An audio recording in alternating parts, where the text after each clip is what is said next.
how does someone start to shift their mindset when it just seems so daunting, the entire financial process for the rest of your life? From making money is hard for people, from protecting your money, from investing, knowing what to invest in, to taxes, knowing how to file taxes, all these things, they don't teach you anything in school around these things, let alone how to shift my belief system around money, that it's not bad and evil when you get it. Like, where does someone even start? So it doesn't just feel like, you know what, I give up. It's too exhausting to even think about this stuff. I'm just going to let someone else think about it and live my life. Let's say you wanted to start getting healthy. You wanted to get in shape. Now, if you wanted to do that, it's very easy to get caught up in this idea of, okay, do I need to be doing high intensity workouts or low intensity workouts? Should I be doing weight training or should I be doing cardio? What should I be eating? Should I be eating carnivore? Should I be eating vegan? Should I be eating intermittent fasting? Should I be eating this or that? And now all of a sudden we get caught up into all these things. What about macros? Because I need to be counting my calories and my carbs and my fats, and it gets very intense. Don't forget about supplements, because now we get into all, there's a whole line of things that we can go down. But in reality, the first thing, put down the donuts, put on the hose, get on the treadmill. Yeah. The next step is maybe look at the weights. Do you want to try lifting up 15-pound dumbbells? Do you like that? You take one step at a time. Climbing a mountain is difficult. I call it the climb to wealth. But the way you climb, it's just one step at a time. Yeah.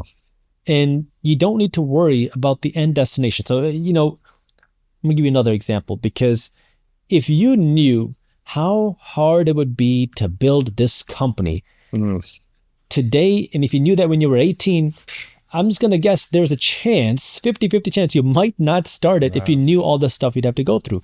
The same thing, if I knew how difficult it would be to run Briefs Finance, there is a chance that I'm going to look back on my young self as this hard-headed person that's like, I'm going to start a company, I want to do that, and say, maybe don't do that. It's a lot of work. But when you just focus on the step that you're on right now, and you cut out the noise and you just focus on whatever you're working on today and understand it's a process and every step is a step in the right direction, now all of a sudden you can forget about all the noise, right? Figure out where you are in your journey. Figure out where you are in this season of your life. Because for some people, if you're in the stage where I'm struggling with money, well, why are you so worried about taxes? Why are you so worried about estate planning? Why are you so worried about investing your money? Figure out how to get out of credit card debt. Yes. Figure out how to earn an extra $100 a week. That's all you got to worry about, because that win is huge. If you can make an extra $100 a week, an extra $1,000 a month, oh man, it's a great win. Now you have another, feel like you have 200 pounds off of your chest. That's all you got to worry about. Then when you get there, now you're going to have some extra cash. Now you can start thinking about, well, what do I do? But now we start thinking about 75, 15, 10. Maybe you start building a system for your money. Now you have money to save. You have some money to invest in. Now you just start to feel good. Now your question is, okay, well, I'm starting to invest my money. Where do I invest my money? Great. Now you can start to invest better, because the mistake that so many people make is not that they invested into the wrong place, is that they never invested. And if you're never going to invest, you're never going to see the returns that are possible. Because when you invest your money, what's going to happen is you will lose money. At some point. You will make a mistake. It is inevitable. Every single person does.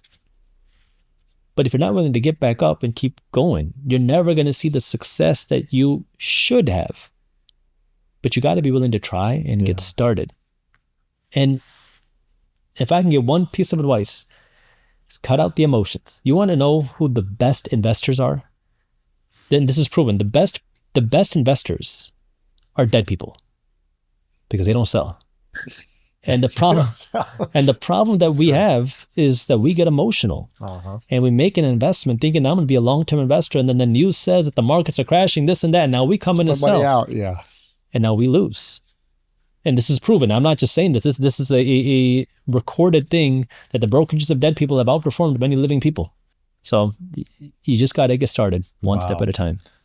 If you could only, let's say that you had a rule that you had to put in school around the belief system about money, and every school said the same thing across America or across the world, and every kid heard this throughout each grade. Once a year, they heard the same thing around the secret to wealth, whether it's a belief system, a mantra, a method, and you could give one thing every year that everyone heard to start to shift their belief system, what would that be? I'm going to bend the rules a little bit, but I'm going to say money is a tool. Money is abundant. I will become wealthy, and it is my duty to become wealthy. These four things together. Now, starting with money as a tool, we've talked about this. It's understanding you should not be this person that is just in love with money. Money is not life. Money is one part of life. Remember, you need to be physically fit, mentally fit, spiritually fit, and also financially fit. Number two is money is abundant. Many of us get into the scarcity mindset of money. The scarcity mindset of money is that there's a limited amount of money in the world. Well, let me ask you a question. Do you think you can be happy and I can be happy? Yes. You can be happy, I can be happy, and all of your listeners can be happy? Yes. There's no limitation on happiness. And I'm here to tell you there's no limitation on money. And I can tell you from a technical perspective, because our central bank in the United States is always printing more and more money. They're printing more money than you can even count. There's a lot of money out there. So you can be rich and I can be rich.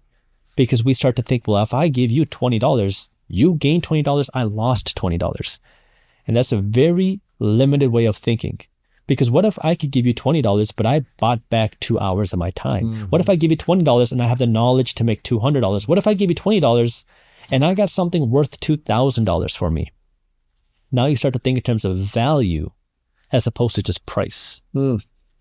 And now you can start to change the way you think. When I used to be a realtor, I remember I worked with this family for so long to purchase a house, and we went through house after house. You know, they were one of those like very difficult clients that just wanted everything to be perfect, and that's okay. I didn't mind that, but we went through so many houses over so many months. We finally found a house that they liked, and we were ready to put it under contract. And they said, "Well, Jaspreet, I want to talk to you really quick." And I said, "Sure, what's that?" They said, "We want you to give us half of your commission and put it into the deal." I said, "What do you mean?" They said, and I was towards the end of my college time. They said, "We don't believe that a college guy should make whatever thousands of dollars you were going to make on this commission. So put half of it in the deal." Now, I did not know how to navigate that situation. So I said, "All right, do it yourself." They lost the ability to get that house because they wanted that extra few $1,000s after the months of going into it. And so when you get into the scarcity mindset, it's extremely hard to think bigger and find opportunity. Because if you're in a position where you're making $50,000 a year right now, and now you start investing your money, you're going to say, "Jaspreet, I love this. I'm going to live even smaller. I'm going to pinch even more pennies. I'm going to find extra dollars." But a penny pinched is just a penny. What if you could take that $50,000 and turn it into $500,000? Now you're going to say, "Jaspreet, that's crazy. What do you mean I can't turn into 50,000 to a $500,000?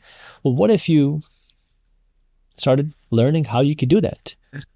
What are you going to do? Go onto YouTube and start learning, how do I increase my income? You're going to read very different books. Instead of reading Harry Potter, you're going to read, how can I grow my business or start a business or make some more money?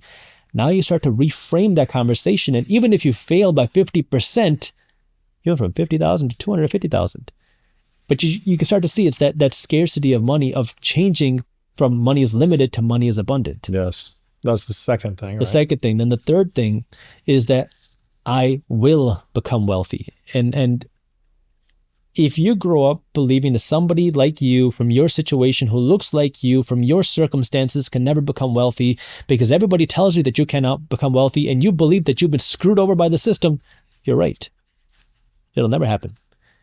And unfortunately, we teach a lot of that. I remember when I used to guest teach in Detroit public schools, that was a very common mindset. When I used to talk about, I would just go there to talk just general motivation and leadership and success and what's possible. And there was this very big belief that because I grew up in this rough school district, because of the neighborhood that I'm, because of the way that I look, somebody like me can't make it out of the hood. Somebody like me cannot go out and become wealthy. And I said, why? And then it was, well, my parents always told me that. Everybody around me always says that. And you start to realize that you are limited by your own beliefs. And then you start to realize, oh, sometimes if I just think a little bit different, I can see a different action. I can see a different outcome. Now you can start to change what you do. And that's why you have to believe that it's possible for you. And you're going to look like the crazy person when you believe that you can become successful, because now all of a sudden you're going to go from driving around in a nice BMW, in a nice house, going on these nice vacations, to driving around in a Toyota Corolla, smaller house, less vacations for a little while. It's not about sacrificing for the rest of your life. It's sacrificing for a portion of your life that we can live the rest of your life without having to worry about money. Yes. But you have to believe it's possible for you to actually be crazy enough to do that. And so now we start to think, okay, I can become wealthy, and then finally it is my duty to become wealthy. I hate to break it to you, but no one is going to take care of you. Your bank doesn't care about you becoming rich. Your bank uses you so they can get rich. Corporations don't care about you becoming rich. The corporations hire the best and smartest MBAs so that way they can get you to open up your wallet and give you their money. The government doesn't care. I mean, they say they want you to be rich, but in reality, if you're less financially savvy, the government makes more tax dollars from you. And so it is up to you to learn these things. I'm not saying I'm some saint. I'm not saying that, I have no biases. I want people to sign up for my Market Briefs newsletter. I want people to purchase my research. But I also know that it's not for everybody. I just want people to understand, hey, look, we're in a world where if you are not financially educated, you're going to be the one that's paying the price. And if you don't understand that, you're going to spend the rest of your life working and never seeing that success that you dream of or that you want. And if you don't understand why, here is the why. And you're going to have to start taking different actions in order to make that happen. Yeah. And even if you're given money and you don't believe you're deserving or worthy of receiving it, you're probably going to sabotage it and lose it eventually. Have you heard of the third generation theory? No. It's this idea that if somebody builds wealth, by the third generation, that money gets lost. Because you work so hard to build wealth, your kids watch you do it. They say, wow, my mommy, daddy worked so hard for this money. I'm not going to blow it because I saw what they did. And then their kids, they might see it because their grandparents worked hard and maybe their parents instilled it in them. But by that next generation, that seeing the value and the effort of earning that money, now it's just, this is money, let me just spend it. And you don't see that value of hard work. And that's why I say the most expensive kind of money is free money. And true generational wealth is not a house, it's not dollars, it's not stocks, it's knowledge. Because now you can actually teach. And if you can learn how to do it, well, now it doesn't matter what's happening because the economy is going to change from this generation to the next to the next. Our economy is going to change faster than ever before. Think about what your grandparents lived through. What your grandparents lived through is probably not that different than your great-great-great-grandparents. What you're living through today is going to be different than your kids. It's going to be different than your great-grandkids, and it's going to be very different than your great-great-grandkids. So our economy is changing faster than ever.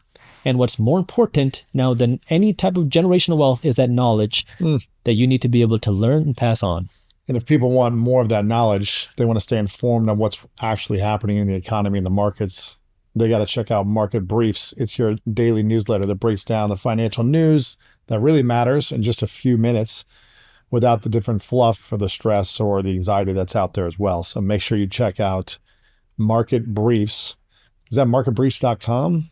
You can go to marketbriefs.com or go to our homepage, briefs.co, and you can see all of our news over there too. Briefs.co. Yes. Briefs.co.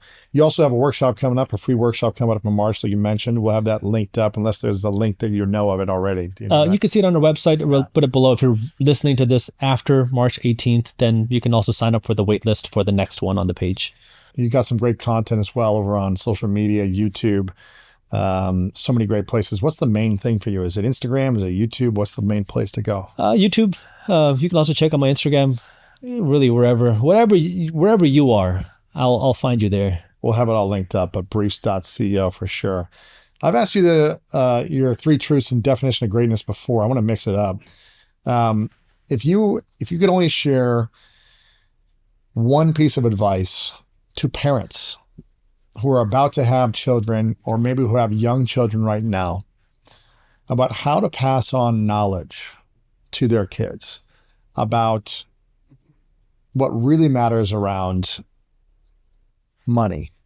And I love your framework of money as a tool, money is abundant. I will become wealthy. It is my duty to become wealthy, because it's really teaching people about a belief system.